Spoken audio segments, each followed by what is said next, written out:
From the Kiss 92.5 studios in Toronto, Canada. Are you ready? Ladies and gentlemen. This is Roz and Mocha. It's Roz and Mocha. What's going on? Hey guys, this is Bruno Mars. This is Selena Gomez. The Chainsmokers. Lady Gaga. Calvin Harris. Celestia Cara. This is Ed Sheeran. You're listening to my boys Roz and Mocha. Roz and Mocha. My boys Roz and Mocha. The Roz and Mocha Show. Between Roz and Mocha, who is your favorite? Roz. Mocha. Roz. Mocha. You guys are so funny, man. Congratulations, Lisa! Wow! You just won $1,000. That is amazing. Y'all just made my entire morning. Keep it up. You guys are awesome, man. This is the Roz and Mocha Show podcast. Roz and Mocha's Fix My Life. What advice can you guys give me? Okay, so my question is...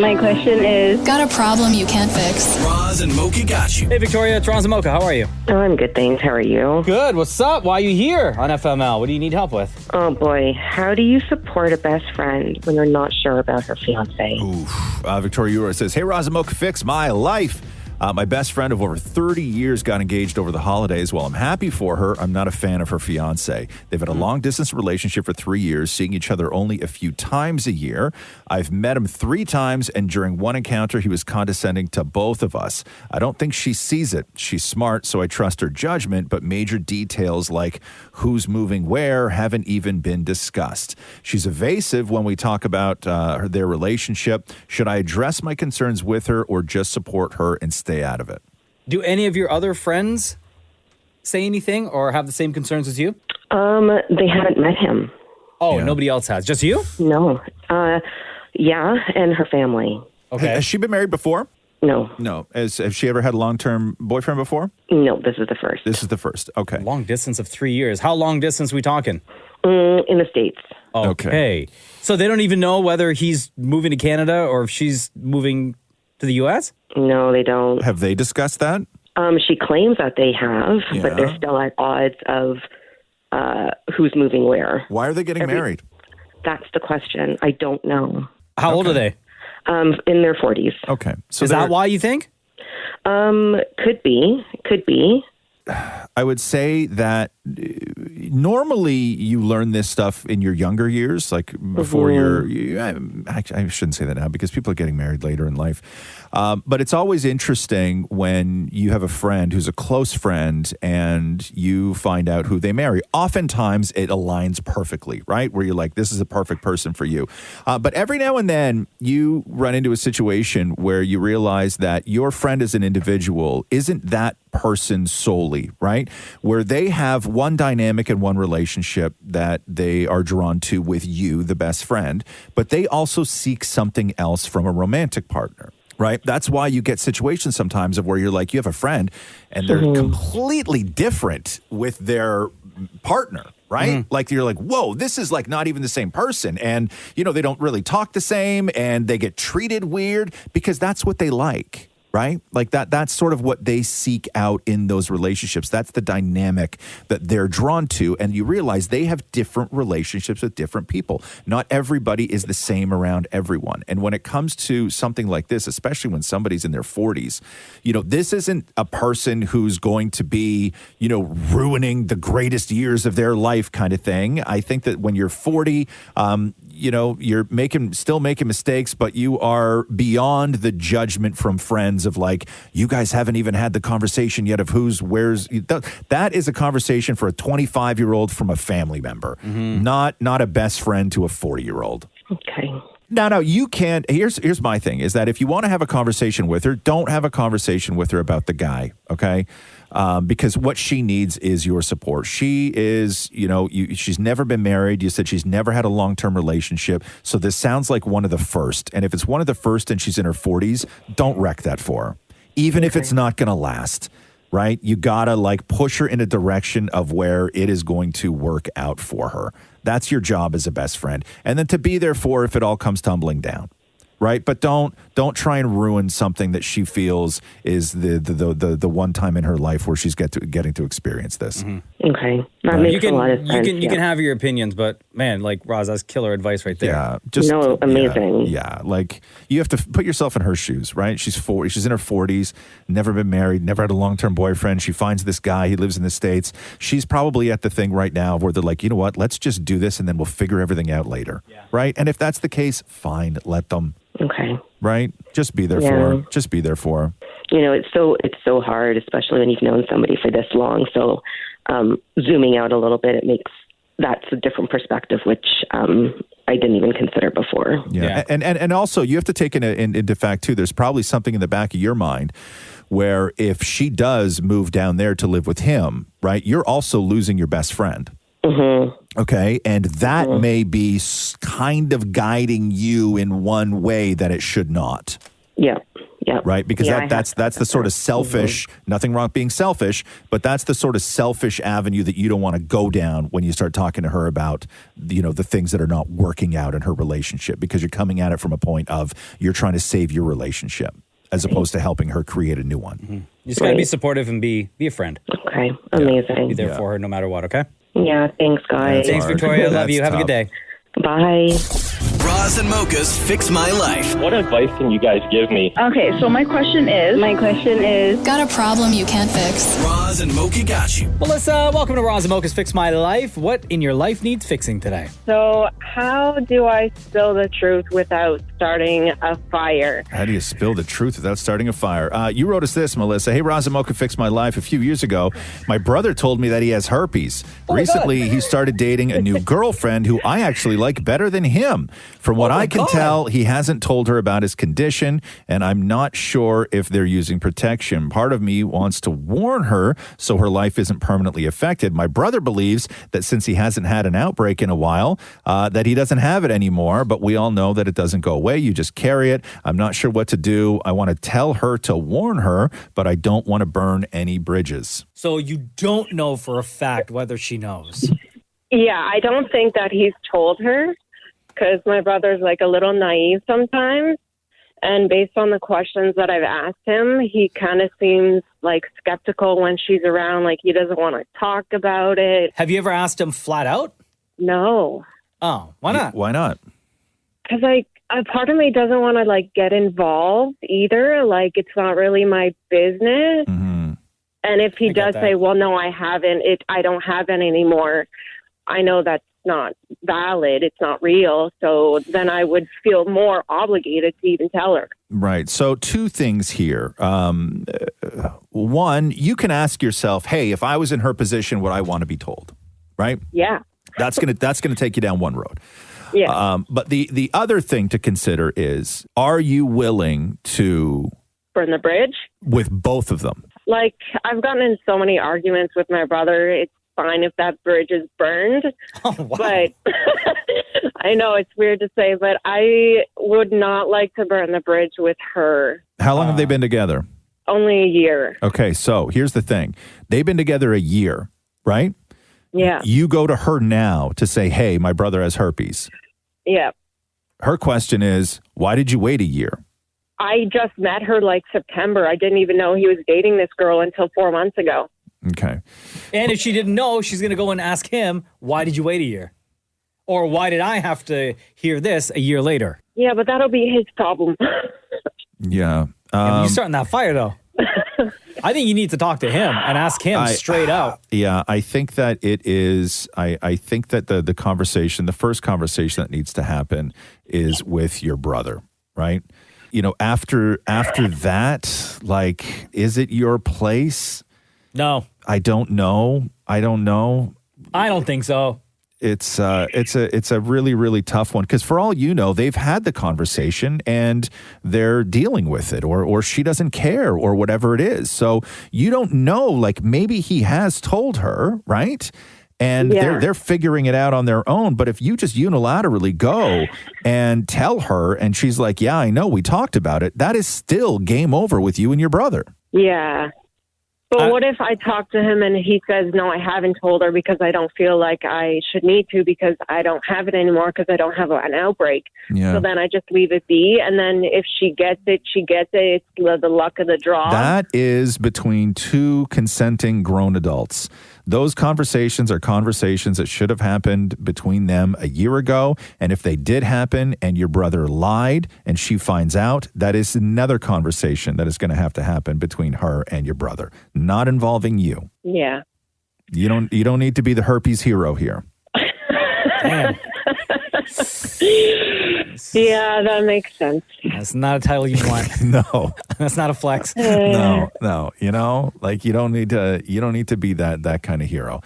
Presuming that they had, like, how old's your brother? 41. 41. And how old is she? 33. 33. So you have to figure that they've had these conversations with each other, right?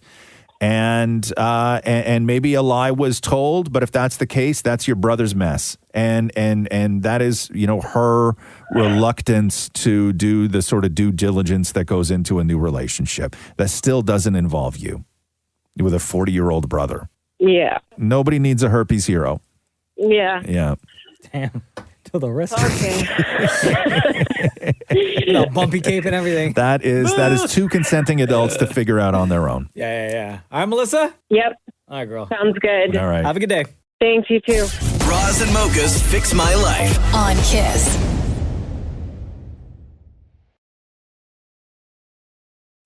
Roz and Mocha's Fix My Life. What advice can you guys give me? Okay, so my question is... Got a problem you can't fix? Roz and Mocha got you. Allison, it's Roz and Mocha. Hi, how are you? Good. What's going on with you? Why are you on FML? Well, I have a problem.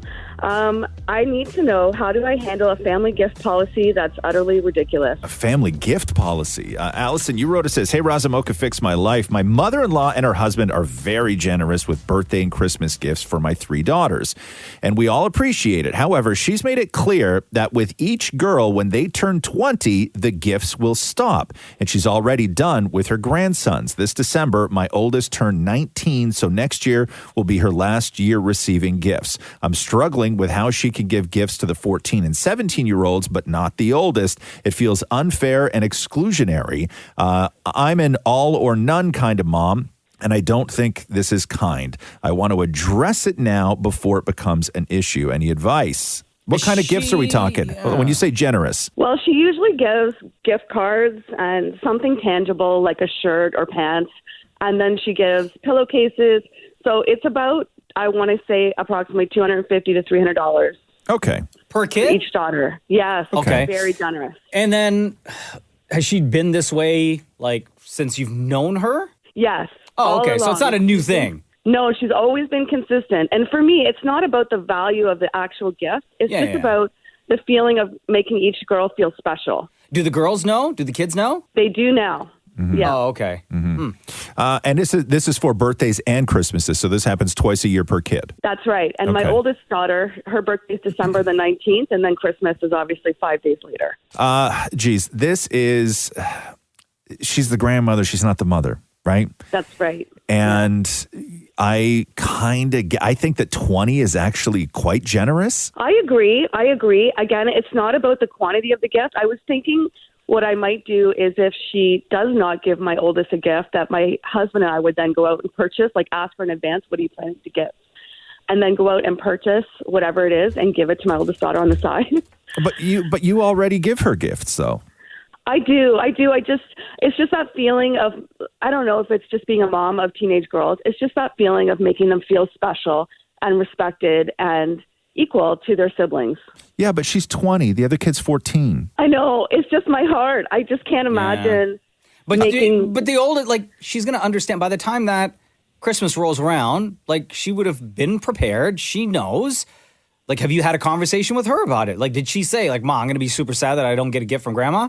She is pretty stoic, so she hasn't said anything. But my mother-in-law did express, by the way, this is coming, so to give you the heads up. So she set the expectation. It's not like this is going to come out of nowhere. No, it's not out of nowhere for sure. Yeah, and I would say around 20 is when you should be moving more towards the feelings of you much prefer to give than to get. Yeah. Right? And I think that this is maybe a part of that. And maybe your mother-in-law hasn't articulated this to you, but I actually don't. Like, if I was in the same position, I have an older brother, right? And he's 3 years older than me. And I know that if my parents were still getting him presents and everything else, and then when grandma came over, if she had a rule of when you hit 20, it's over, my brother wouldn't have minded. And I don't think I would have minded either. It's just the sort of way, like, we grew up in a very giving household. And, you know, I loved getting presents when I was younger. And then as I sort of grew older, I loved giving presents. I still love giving presents more than I love receiving presents. Mm-hmm. And I think for a 20-year-old, I think she may be actually kind of cool with this. I think that maybe you're underestimating her a lot of feeling, you know, excluded or left out, especially when she has a 14-year-old sister. I think that she understands, you know, what that's like and how great it was for her all those years. That's true. That is true. She is a very giving child herself. I guess it's just that feeling, like, as a teacher, I'll give you an example. I tend to give each of my teenage students in high school a special little something on their birthday, and they're so thankful. They're so appreciative. Yeah, they're like, that's "Thank you for you, remembering though, me." right? But how old are they? Oh, they're about 16 and 17 years old. Yeah, I know. You get a 20-year-old though. That's the difference, right? And I think it's great that your mother-in-law is so involved, and I actually kind of think it's cool that she says, "Hey, listen, when you hit 20, all this ends. You know, you're not children anymore." But I sort of get it, and I don't think that you need to even top her up to make up for it, to make sure she doesn't feel excluded. I would just have a conversation with her and just be like, "Yo, last year for grandma, huh?" Yeah. And she's gonna be like, "Yeah, I know," and then that's just it. I think she'll be mature enough to understand and not be hurt by it. Yeah, and grandmas have weirdo rules about all sorts of stuff. Yeah. Okay. I think that you're underestimating her a little bit, I think. Oh my goodness. I honestly did not realize how many people have such strong opinions about this and how many other families have these kinds of age rules when it comes to gift giving. So I'm learning a lot. Yeah. Yeah. I think you'll be okay. I think your family's going to be fine. Yeah. And I think your kid's going to be fine. I think that she's going to be A-okay with it. I would not hide the fact. I would just play it up. Be like, "Yo, last year for you, grandma's the gravy train ends as soon as you hit 20, girl. You better ask for something good." Like, I would just do that. It's not your rule. Yeah, that's true. That's very true. You know, and it certainly, she sounds like a wonderfully generous woman with her granddaughters. I don't think it's about her being mean. I just think, hey, that's the rule. You know, she's old. They're not going to keep this up forever. What are they going to spend $250 when they're 30? I know. It's got to end well, sometime. See, that's me. My niece is turning 30, and I still buy her a pretty generous gift every year. And I get it. It's just me, just my way. Yeah. So that's why I'm having a hard time understanding. But you're bringing to light the solution here. I just have to let it go. Yeah. Thank you so much. I really appreciate it. Yo, and then next year when she doesn't get one, when it's her time to not get one, she should wear a T-shirt to grandma's house that reads "Last Christmas." Yeah. Or no, I guess that would be this year. That's this year. upcoming year. That's yeah, this Last year. Christmas. Yeah. Yeah, maybe I'll do that for her. I'll get her a special shirt. Yeah. And make a big deal about it too. Like, walk in with that gift like you're holding the baby from Lion King. Right? Walk in like you're holding Jesus himself. Yes. Little baby Jesus. Put it in a manger. Yeah. Yo, Allison, you're going to be good, girl. Don't worry about it. Oh, thank you so much, you guys. I really appreciate it. Roz and Mocha's Fix My Life. On Kiss.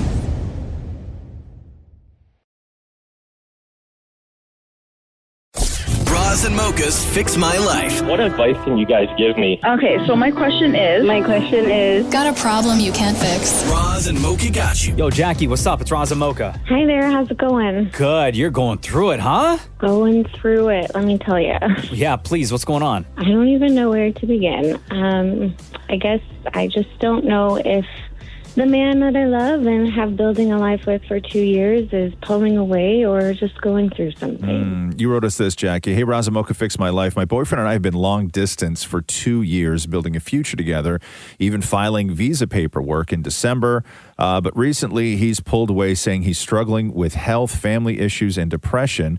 He reassured me we are okay, so I supported him. But now he says he can't move past a fight we had back in November. He recently told me that he needs space and hasn't responded to me in days. I was supposed to visit him on Tuesday, but now I feel abandoned and confused. Is his depression causing this, or is he pushing me away for good? I don't know if I should hold on or let go. And if letting go is the answer, I don't know where to begin or how to begin. I feel betrayed and uncertain about trusting again. So when you say long distance, where does he live? Different countries in the States. He's in the States. And Okay. so you guys, you were working together to get you down there. Is that what you mean by visa paperwork? Yeah, that was the plan. Okay. And what was the fight about in November? Honestly, I wish I could tell you. I had drank too much, and I don't even remember. Was it about the drinking? I don't usually drink. This has never happened. So, okay. And so the fight was not in person, right? This was a fight over text or over video call, or what was it? It was in person. It was. Actually. It was. Yeah, and Okay. I spent the whole month with him after, and everything was okay. I noticed a little bit of a shift, but How often do you guys see each other? pretty often. I spend half the 6 months that I'm allowed to spend there. I spend there out of the year. Oh, wow. Okay. And so you've done that twice now, right? Yeah. Kind of thing, because For you've the been 2 years. you've been together 2 years. Okay. And then does he ever come up here? He does, yeah. Oh, okay. Frequently? He had an injury last year, so he wasn't able to travel for a good part of the year, but in the end, he did, yeah. Okay. He's been here quite a few times. So he's going through some stuff, though, right? He's got health issues, he's got family issues. You said he's dealing with depression, all that stuff, and all that stuff's legit, right? Of course. Of course. Okay. So Is he seeing anybody for any of this stuff? Do you know? He's not, and he's not that type of man to really seek that, so I just don't know how to help him. And where is all this coming from for him as far as the depression? Is it did he lose his job? Is the family stuff sort of bringing this on? Is the uncertainty with you? Where when you guys talk about this stuff, does he talk about this stuff and sort of what the starting point was for him going to a darker place, or no? I guess I sort of seen it when I was there the last couple of weeks. I just noticed he was slipping into a place I hadn't seen him in before. But there has been a lot of things. Yes, the injury last year, I think, has really affected him. Yeah. There was a family matter that had just come up. I don't know if applying for the visa just made things serious and scared him. Too And it was real? Yeah, and it was just a combination of all the stresses he's going through, or is he worried that, because oftentimes with guys, they, when especially he sounds like he's the not talk about feelings, not want to go to a doctor kind of guy. Yeah. So he's a little bit old school. He sounds like he's that sort of old school, provider, wants to be the man, wants to make sure he's taking care of everybody. And when you have those dreams and you have somebody in your life that you want to give that to, and then you start to see that maybe slipping away, it's no longer about a relationship that's slipping away. What's slipping away for him is his entire identity, right? And that's terrifying for a man, really terrifying for a man. It's, he sees himself one way, but the reality of the situation is very different. And then he starts feeling like, a failure and a fraud and not worthy, and all sorts of stuff is what men go through with this. And if you can't sort of get to the bottom of all of that, he's going to go through it on his own, and he's either going to come out of it or he's not going to come out of it. He's not going to get better.